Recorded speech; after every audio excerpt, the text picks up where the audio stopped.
तर मंडळी, सगळ्यात आधी मी आपल्याला सांगतो की मी स्वतः कुठला हेल्थ इन्शुरन्स घेतलेला आहे. मी स्वतः स्टार हेल्थ इन्शुरन्स या कंपनीचा हेल्थ इन्शुरन्स घेतलेला आहे आणि माझ्या हेल्थ इन्शुरन्सचा प्रकार हा फॅमिली फ्लोटर आहे. कारण माझी फॅमिली आहे, त्या सगळ्या फॅमिलीसाठी हेल्थ इन्शुरन्स कव्हर म्हणून मी तो हेल्थ इन्शुरन्स घेतलेला आहे. म्हणून मी तो हेल्थ इन्शुरन्स फॅमिली फ्लोटर असा प्लॅन घेतलेला आहे. आणि आता मी सांगतो की मला या हेल्थ इन्शुरन्स कंपनीचा स्वतः वैयक्तिक अनुभव कशा प्रकारे आलेला आहे. चांगलाच अनुभव आहे, पण तोच मी आज आपल्याबरोबर शेअर करणार आहे. मंडळी, माझं हार्नियाचं ऑपरेशन झालं होतं तेव्हाचा अनुभव मी आपल्याबरोबर शेअर करणार आहे. मला जेव्हा हार्निया झाला आहे हे डॉक्टरांकडून कन्फर्म झालं, तेव्हा मी त्यांच्याकडून एक चिठ्ठी घेतली ज्यामध्ये माझे स्वतःचे आणि ऑपरेशनचे संबंधित डिटेल्स असतात. आणि डॉक्टरांची ती चिठ्ठी घेऊन मी हॉस्पिटलमध्ये गेलो. हॉस्पिटल शोधताना मी असंच हॉस्पिटल शोधलं ज्या हॉस्पिटलमध्ये मला संपूर्णपणे कॅशलेस ट्रीटमेंट मिळेल. आता प्रत्येक हॉस्पिटलमध्ये इन्शुरन्ससाठी काम करणारं एक इन्शुरन्स डिपार्टमेंट असतं. तेव्हा डॉक्टरांनी दिलेली चिठ्ठी घेऊन तुम्हाला त्या इन्शुरन्स डिपार्टमेंटमध्ये जावं लागतं. तुम्हाला हे डिपार्टमेंट हॉस्पिटलमध्ये कुठं आहे हे माहीत नसेल तर तुम्ही हॉस्पिटलच्या रिसेप्शनिस्टला तिथं विचारू शकता. इन्शुरन्स डिपार्टमेंटमध्ये तुम्ही गेलात की तुम्हाला तिथं किमान 3 फॉर्म भरावे लागतात. पहिला फॉर्म असतो तो पेशंटची माहिती देणारा असतो. दुसरा फॉर्म असतो तो तुमच्या ऑपरेशन संबंधी, म्हणजे तुम्हाला नेमकं काय झालं आहे आणि कशाचं ऑपरेशन आहे. आणि तिसरा फॉर्म असतो तो इन्शुरन्स क्लेम करण्यासाठीचा असतो. या इन्शुरन्स क्लेमबरोबरच तुमची जी ऑपरेशन संबंधीची कागदपत्र असणारी जी फाईल असते ती सुद्धा तिथं द्यावी लागते. म्हणजे त्याच्या झेरॉक्स काढून तुम्हाला द्याव्या लागतात. त्याबरोबर तुमचा आधार कार्डची झेरॉक्स आणि तुमचे फोटोसुद्धा 2-3 द्यावे लागतात.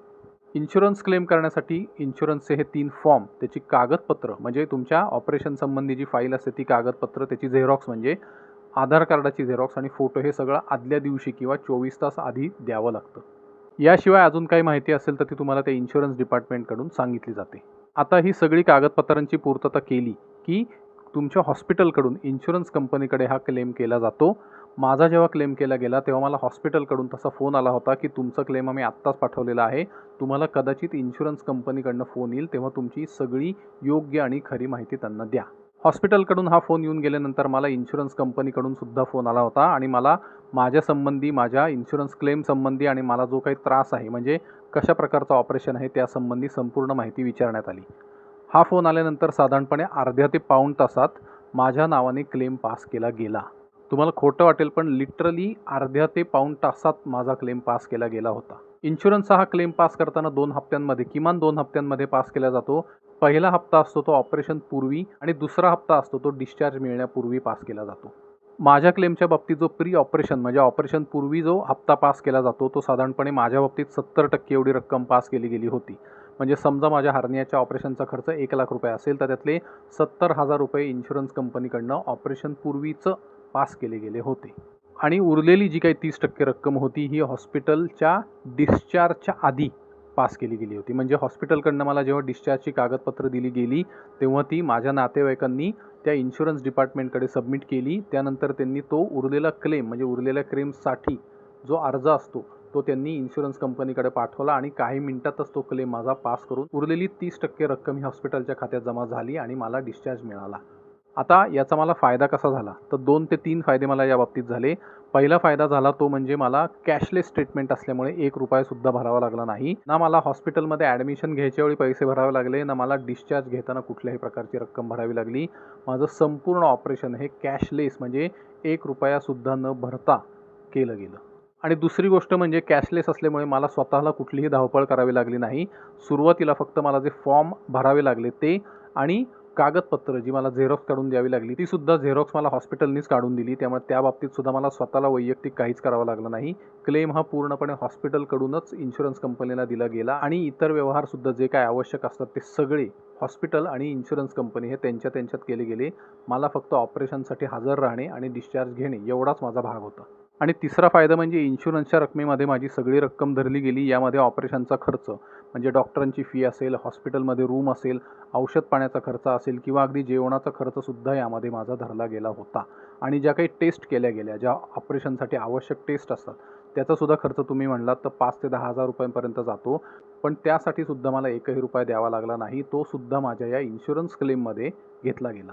हे सगळे फायदे मला का झाले तर सगळ्यात पहिली गोष्ट म्हणजे मी हेल्थ इन्शुरन्स घेतला होता आणि दुसरी गोष्ट म्हणजे मी हॉस्पिटल निवडताना, ऑपरेशनसाठी हॉस्पिटल निवडताना कॅशलेस ट्रीटमेंट देणारंच हॉस्पिटल निवडलं.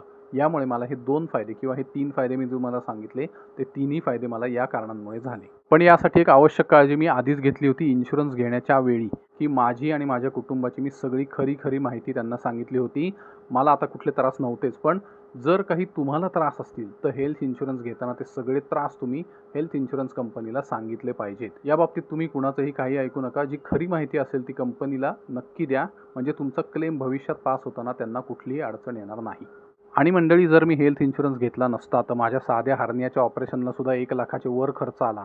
हा सगळा खर्च मला स्वतःच्या खिशातून द्यावा लागला असता. तेव्हा तुम्ही विचार करू शकता की साध्या हर्नियाच्या ऑपरेशनला 1,00,000 रुपयांपेक्षा जास्त खर्च येत असेल तर एखादं मोठं ऑपरेशन कुणाचं निघालं तर त्यांना किती खर्च येईल. आणि त्यांच्याकडे जर हेल्थ इन्शुरन्स नसेल तर अशावेळी त्यांना स्वतःच्या खिशातून पैसे भरावे लागतील. म्हणून किमान घेताना 5,00,000चा तरी हेल्थ इन्शुरन्स नक्की घ्या. त्यामुळे तुम्हाला निदान तुमच्या स्वतःच्या खिशातून सगळी रक्कम तरी भरावी लागणार नाही. अगदी खूपच जास्त खर्च आला आणि तुमचा 5च लाखाचा इन्शुरन्स असेल तर निदान उरलेली रक्कम तुम्हाला भरावी लागेल. 10,00,000पर्यंत इन्शुरन्स घेतला तर अजूनच चांगलं, पण कधी आपल्याला ते आर्थिकदृष्ट्या शक्य नसतं. पण किमान 5,00,000चा तरी इन्शुरन्स घ्या, म्हणजे भविष्यात तुम्हाला सगळीच्या सगळी रक्कम तरी भरावी लागणार नाही. तर मंडळी, स्टार हेल्थ इन्शुरन्स कंपनीचा हा माझा वैयक्तिक अनुभव आहे. याबरोबर मला दुसरा एक अनुभव आला, वैयक्तिक नव्हता पण आमच्या एका रिलेटिव्हच्या संदर्भात होता. हा ICICI लोंबार्ड या कंपनीसंबंधी आला होता. कारण त्या रिलेटिव्हचे सगळे कागदपत्र किंवा इतर काही कागदपत्रांची पूर्तता असेल, माहिती देणं असेल, तर हे सगळं जमा मी स्वतःच केलं होतं. त्यामुळे मला इन्शुरन्स कंपनीचा आणि त्या संबंधित हॉस्पिटलचं दोन्हीचे अनुभव चांगले आले होते. खास करून सांगायचं म्हणजे ICICI लोंबार्ड या कंपनीचा सुद्धा मला चांगला इन्शुरन्सचा अनुभव आला होता. त्यांनी सुद्धा त्यांची इन्शुरन्सची जे काही क्लेम होता तो पटापट पास केला होता आणि त्यांना सुद्धा 1 रुपयाही खर्च करायला लागला नव्हता. की या संदर्भात मी तुम्हाला असं काही सांगणार नाही की तुम्ही स्टार हेल्थ इन्शुरन्स कंपनीचाच इन्शुरन्स घ्या किंवा ICICI लोंबार्डचाच घ्या. सगळ्याच कंपन्या चांगल्या असतात. थोड्याफार फरकाने कधी आपल्याला चुकीचा अनुभव, वाईट अनुभव येतो. त्यामुळे कुठलीही हेल्थ इन्शुरन्स कंपनी निवडताना तुम्ही कायम त्यांचा क्लेम प्रोसेस म्हणजे त्याचा रेशो जो असतो तो बघितला पाहिजे आणि तो जर 90%च्या वर असेल तरच शक्यतो ती कंपनी तुम्ही निवडली पाहिजे. बाकी या संदर्भात तुम्ही तुमच्या इन्शुरन्स एजंटकडून माहिती मिळवू शकता. फक्त इन्शुरन्स निवडताना मात्र चांगल्या प्रकारे निवडा. तुम्हाला या संदर्भात माहिती हवी असेल की कुठल्या चुका तुमच्या हातून होऊ नयेत तर त्या व्हिडिओची लिंक मी कमेंट्समध्ये टाकतोय, ती कृपया तो व्हिडिओसुद्धा बघा, म्हणजे तुम्हाला इन्शुरन्स घेताना, हेल्थ इन्शुरन्स घेताना त्या चुका टाळता येतील. तर मंडळी, आज इथंच थांबूया. आजचा व्हिडिओ तुम्हाला कसा वाटला हे आम्हाला कमेंट्समध्ये नक्की कळवा. व्हिडिओ आवडला असेल तर लाईक आणि शेअर करा. चॅनेल सबस्क्राईब नक्की करा. धन्यवाद.